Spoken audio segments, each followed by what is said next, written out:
Hey guys! すげえタイミング。Today I have another special guest. Please introduce yourself. Hi, my name's Sasha. I'm 22 and I'm a college student here in Japan. Yay! Thanks for coming. You're from America? Yes. I was born and raised in San Jose, California. Yeah. And then I came here first in 2018 for college. There's little complications with COVID. I was in America. But in any case, I'm back in Japan now to finish my last year. 日本語でちょっと自己紹介を。はじめまして、サーシャと申します。はい。現在早稲田大学の4年生です。母が中国人で、父はアメリカ人のハーフです。I've studied for about 8 to 10 years total. Okay. But I did also grow up speaking a little bit of Japanese due to the influence of my father. Okay. So why does your father speak Japanese? So to my knowledge, he studied it in college. I think with the plans of becoming an English teacher in Japan. But at the time, and I don't know exactly when this is, maybe like 80s or so.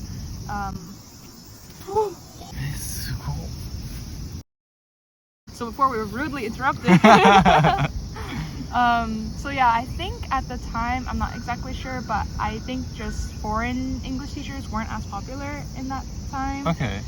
That's just kind of my own thoughts about it. But in any case, he couldn't really find a job here. So he ended up just spending a couple months and then going back to the States. Right, and then pursuing just like a different career. But he did already have the skill of like speaking Japanese. And so I remember just like growing up while he would like teach us hiragana sometimes. And we have like little like sheets, like a workbook. So your white American dad is teaching you Japanese. Exactly. Yes. Yeah, it's so interesting. I'm really glad he did because I mean, clearly he has a skill that maybe he couldn't really put into place otherwise, but passed it on to his kids. And yeah, so but I only knew a couple words in Japanese growing up, but I was confident in the one sentence of 私は日本語少しできます。少し以上できるけどね、今。So when I was in elementary, there's a lot of, and just in my hometown, there's lots of Asian people, but a lot of Japanese people. And I remember just running up to the other Japanese girls in my school. This is like grade 1 or 2, just like saying, 私は日本語少しできます。少しできます。遊ぼう kind of thing. And we just like maybe didn't communicate perfectly, but hung out with them like that. So do you actually speak Chinese? I do. Embarrassingly enough, it's not as good as my Japanese. Right, but, interesting.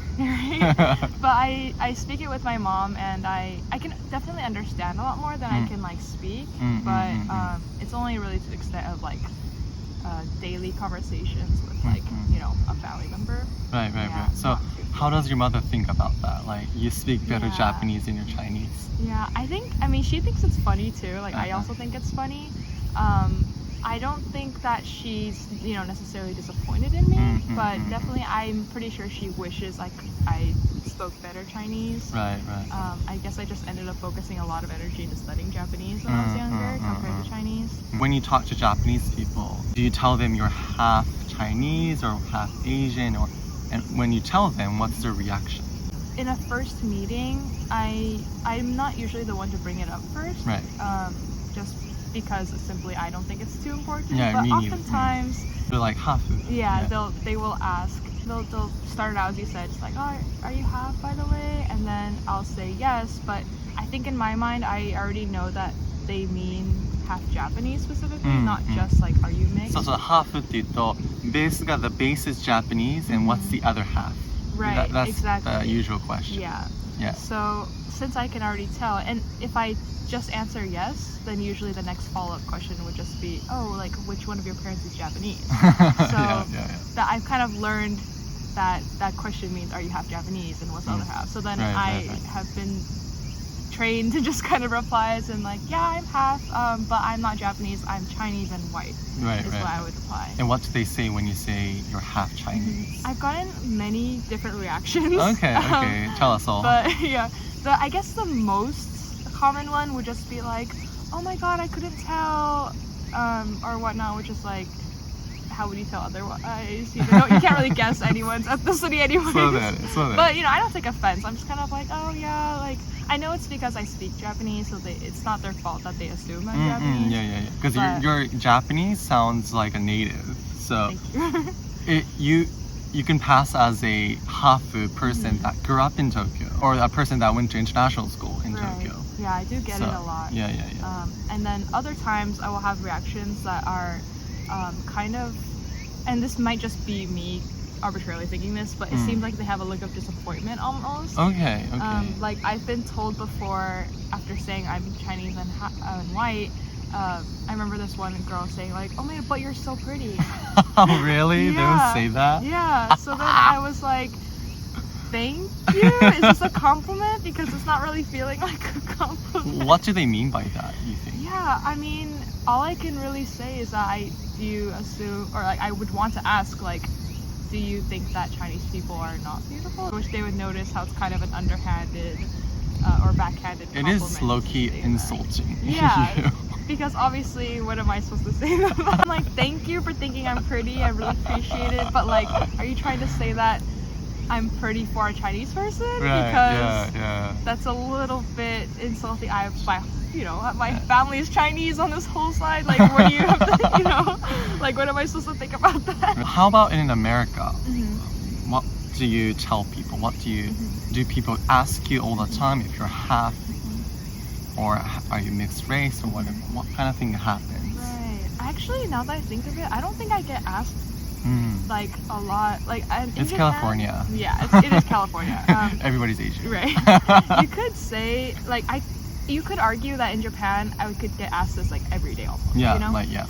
And in comparison to that, I probably wouldn't get asked like more than, I don't even know, like twice a year. Maybe Right. very like limited amount of times I would be asked that. Just because, and this definitely is because I'm from San Jose specifically, What kind of city is it?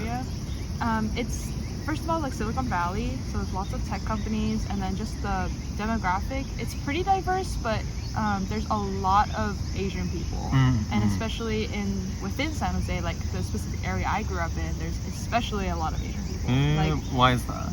I'm not sure. I think that it's like my school district is pretty competitive, so a lot of like Asian immigrant parents would want to send their kids to a really high competition and like high level school, I guess. So that's the only really legacy, and like I'm definitely privileged enough to live in a very nice area, which is probably plays into it as well. So a lot of Asian people working at these big tech companies who can afford to live in a nicer area and send their kids all there, just a lot of them happen to be Asian who come from places like China and India, and they'll have those skills to work at those companies and therefore send their kids to really good schools. And so I'm definitely fortunate to grow up in that area, and there's just an overwhelmingly a lot of Asian people there. San Jose total has a lot of Asian people, but definitely specifically in my one area, there's a lot. I remember there being a demographic, I don't know, what is it called? Like not a census, but like a study of the school study. I mean, student body, and it was like 80%-ish was like Asian. What? Yeah, so that's crazy. That's Japan. Right? If you look at my yearbook, like everyone has black hair, basically. Yeah. Not many European descents. Not really. There is like would be, especially in my grade, maybe like one group of like white kids, I guess. I mean, it's not just white kids, but a lot of them tend to hang out with each other. Right. And there's definitely not that much besides like a small Which group did you belong to? Or were you like one in, one out with all the groups, or? I felt like, I mean, first of all, I guess I hung out a lot more just with my Asian peers, not selectively because they're Asian, just naturally, happen that right? way. Yeah. But I do kind of feel like I didn't really have as much of a connection with like my white peers. Like, of course, it's like beyond just our own personalities. Like, I feel like the things I relate to and things they relate to are just like fundamentally a little bit different. Right. So because even your dad, even though he's American, white American, he lived abroad and he knows Japanese and all that. So I think you had a like weaker white American culture influence. Yeah, I guess. I do think so too, because even on my dad's side, I don't have any cousins. Oh, right. So I only have an aunt, uncle, and my grandmother, and then so just the three of them. And so I guess to the extent of like white traditional things I would have growing up would just be like spending Christmas or like Thanksgiving at my grandma's house, and like, you know, doing the stereotypical like carving a turkey and like all that kind of stuff. But that's kind of the extent to it, because it's like my dad would make sushi at home. Even my dad doesn't do that. Like my dad would make sushi or like kare, yeah, or like hamachikama. And not obviously just washoku, but like, and we would have hot dogs sometimes, you know. But like, definitely a lot more other culture foods compared to just like a stereotypical normal white American, you know, who would maybe eat more mac and cheese. And like, I don't even know what other kind of foods there are, but those potatoes, meatloaf. I did not grow up on meatloaf. I know people who did, but like, I never really had that. I don't even know what meatloaf is. I guess because in your school it was 80% Asians, like you didn't have a typical American experience, would you say? Yeah, definitely. If you look at like teenage dramas in like Netflix or something, you know how it's like they've got all those big lockers in the hallways, and they're all you know talking in the hallways and like throwing footballs at each other. Right. So you didn't have that. I didn't have that. No. Interesting. Obviously we'd have lockers and that kind of stuff, but like it's just a bit more reserved. Yeah, people aren't that like, I guess, like loud all the time or like talking. That's my impression of like a lot of these dramas. I know, like rough. You're like rough, yeah. Like, yo, bro. Exactly, like the whole thing about being jocks and like the nerds and like all that stuff. There's not really that. Of course, there are like more popular kid groups. Like Queen like, Bee. Yeah, like any school, but like, yeah, there wasn't really a big separation between like specific groups. Interesting. Yeah. What kind of relationship do you have with China then? Have you lived there or have you visited there? Yeah, I've just visited to see family. Definitely have not lived there, you know, more than like 2 weeks. You know, definitely only vacation style. I do like China, and China's very big, you know. So I've only really been to my mother's hometown. Where is it? It's like a small city close to Xi'an or Seyang. So how do your relatives view you? Relatives in China view you? How do they see you? Right. How do you get treated by them? Yeah, I think treated very well. But I genuinely think it's mainly because they think that we, as in me and my sister, are like foreigners, like visiting. Right. Which, I mean, we are in a sense because we don't live there, but we're not treated as Chinese people, is what I think. Of course, once they find out like we're mixed Chinese, because you know we're out with our Chinese family, they'll be like, "Oh my God, you're so pretty!" Like, but yeah, and this is a thing very common in Asia, but they'll be really complimenting us on our white skin. Oh yeah, that it's happens just really a lot. Like, oh, you're so white. Your skin is so beautiful. And I, appreciate it, take it as a compliment, but like I know that behind that is just like seeing the otherness of our identities, because and of course there are fair-skinned Chinese people who aren't mixed, but like still I can tell the intent. It's a good intention, but I can tell it's not like a "you're one of us" thing. It's like, wow, you have an affiliation with China, but you're a foreigner. Right, you know? And I want to feel more like China's my home as well, but it's sometimes a little bit difficult because I do feel like people there are will treat us more like others a lot of times. 僕も最初 I thought you were half Japanese, and I wasn't expecting you to say I'm actually half Chinese, and I was like, whoa, that's so interesting, and I was like, I got really interested. Thank you so much for hiring me. No, of course, it's my pleasure, my pleasure. So thank you for coming today, Sasha, and please, if you like this video, please give us a thumbs up, and please subscribe to my channel, and leave a comment. And if you want to follow Sasha, do you have Instagram account? Yes. You can follow me on Instagram at Sasha, SASHAOAIX. Yes, so please follow Sasha if you want to, or if you think she's pretty enough. For a Chinese person. for a half Chinese person.